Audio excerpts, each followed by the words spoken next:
Assalamualaikum warahmatullahi wabarakatuh. Alhamdulillah wassalatu wassalamu ala Rasulillah la haula wala quwata illa billah ma ba'du. Kali ini kita akan bahas tentang hadis qudsi, di mana hadis qudsi ini adalah firman Allah juga.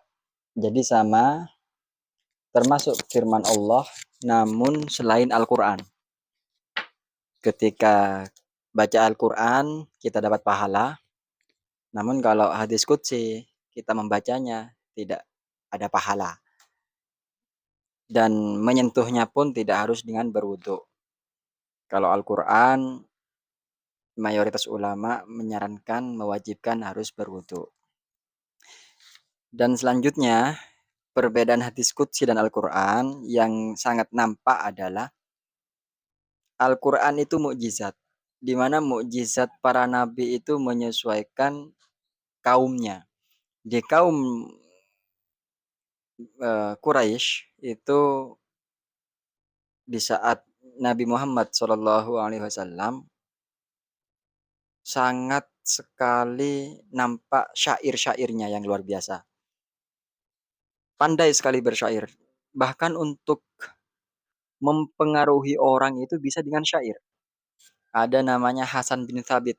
Itu pujangga, penyair luar biasa. Mempengaruhi orang itu dengan syairnya. Ibarat zaman sekarang itu untuk mau merayu orang, untuk mencari anggota dalam ranah politik, itu bisa menggunakan syair, berpantun, bersyair, bersajak. Itulah kehebatan syair-syair kaum Quraisy. Sehingga muncullah mukjizatnya Nabi Muhammad SAW berupa Al-Quran, di mana di dalamnya itu penuh dengan syair, penuh dengan sastra, sastra yang tinggi sekali. Jadi semacam karya ilmiah lah, karya tulis yang luar biasa. Sedangkan hadis qudsi ini Allah berfirman belak-belakan, jadi tidak bersyair lagi, tidak multi tafsir lagi, jadi langsung terang-terangan. Nah, ini hadis qudsi. Kita insya Allah akan mengawali ini. Ini lengkap, di sini ada 158 hadis qudsi. Kita akan kupas satu persatu. Yang sekarang kita akan bahas adalah antara sikap orang yang beriman dan yang kafir.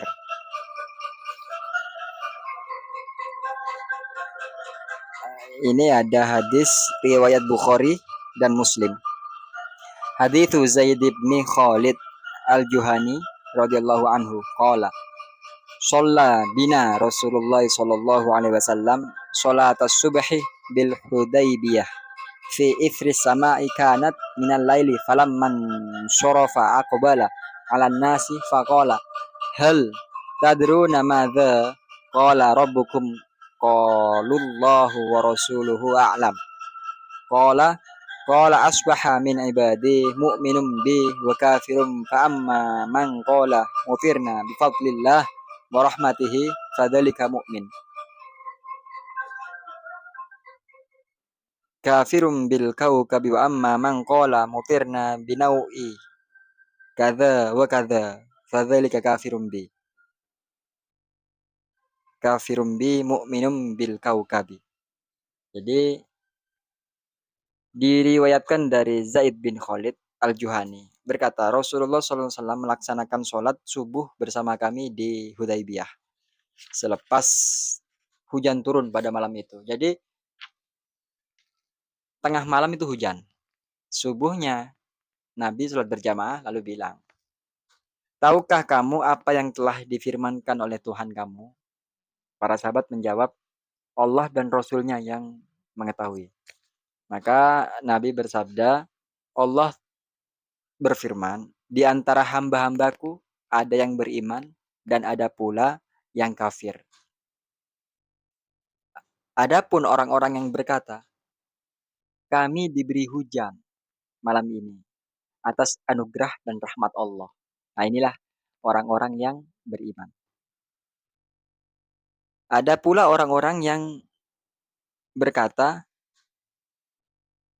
hujan diturunkan kepada kami oleh karena bintang ini dan bintang ini. Maka orang yang semacam ini kafir kepada Allah dan beriman kepada bintang-bintang.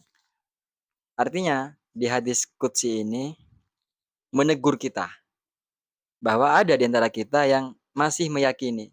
Di zaman sekarang masih banyak orang seperti ini. Ini contohnya tentang perbintangan, tentang hujan.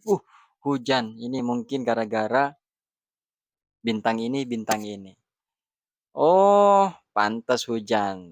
Sekarang eh, bulan Agustus sesuai ramalannya ini Sagittarius, Virgo dan segala macam.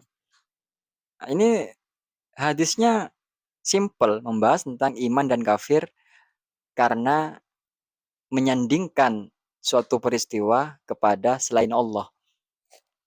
Di mana hujan ini yang menurunkan adalah Allah, namun disandingkan dengan bintang ini. Di zaman sekarang, pengkafiran-pengkafiran ini sering berupa zodiak ya. Virgo, kita meyakini, aduh aku apes hari ini, aduh pantes sesuai zodiak tadi di majalah. Dulu kan viral di majalah-majalah ini, zodiak asmara kali ini ditolak, keuangan mepet. Nggak kerja, keuangan mepet. Kapan keuangan akan lancar kalau nggak kerja? Ternyata betul memang. Di saat itu asmaranya berantakan, keuangannya mepet. Aduh, benar ini Virgo ini. Percaya kepada Virgo, percaya kepada ramalan. Nah, itu kafir. Kafir kepada Allah dan beriman kepada zodiak. Ini bahaya ini. Jadi di zaman sekarang sangat celah untuk kafir itu semakin lebar. Celah menuju kekafiran semakin lebar. Artinya kita mau menuju kafir sangat mudah karena celahnya semakin lebar. Ini bahaya. Bahaya bagi kita. Di mana Allah mewanti-wanti mengingatkan kepada kita, akan ada. Ini sudah terjadi ya. Ada antara hamba-hambaku yang beriman dan yang kafir. Ini telah terjadi. Dan Allah mengingatkan kepada kita dan mungkin akan ada hamba-hambaku kelak yang juga sama kejadiannya seperti ini. Bukan kepada bintang-bintang karena turun hujan, tapi ya karena pengapesan. Peristiwa-peristiwa yang dialami oleh seseorang itu sesuai dengan ramalan bintang-bintang tadi. Bintang-bintang zodiak itu kan ramalan bintang, astronomi dan segala macam. Falakiyah. Memang ada ilmunya. Namun ketika meyakini langsung, benar kata rasi pramal itu.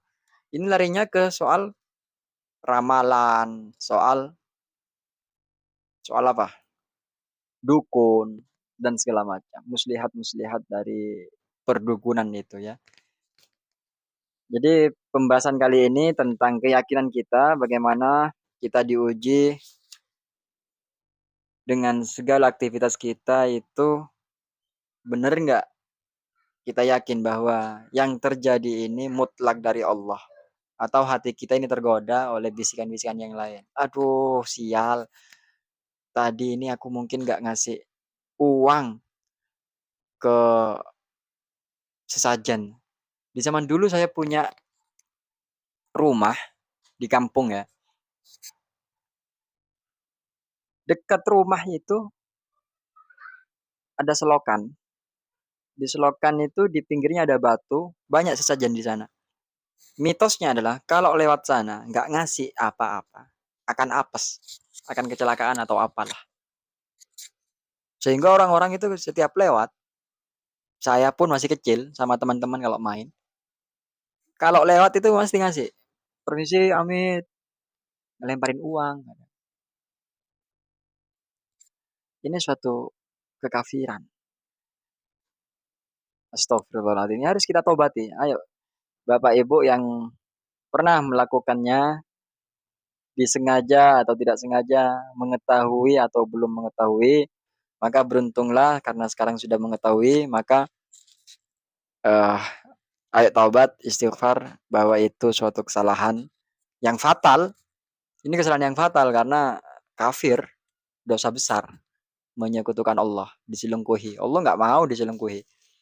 Kita aja berumah tangga istri, kalau kita bersalah nggak ngasih nafkah, pulang malam, nggak pamit, nggak izin, bisa dimaafkan lah seakan-akan. Tapi kalau sudah selingkuh, jatuh talak, minta cerai.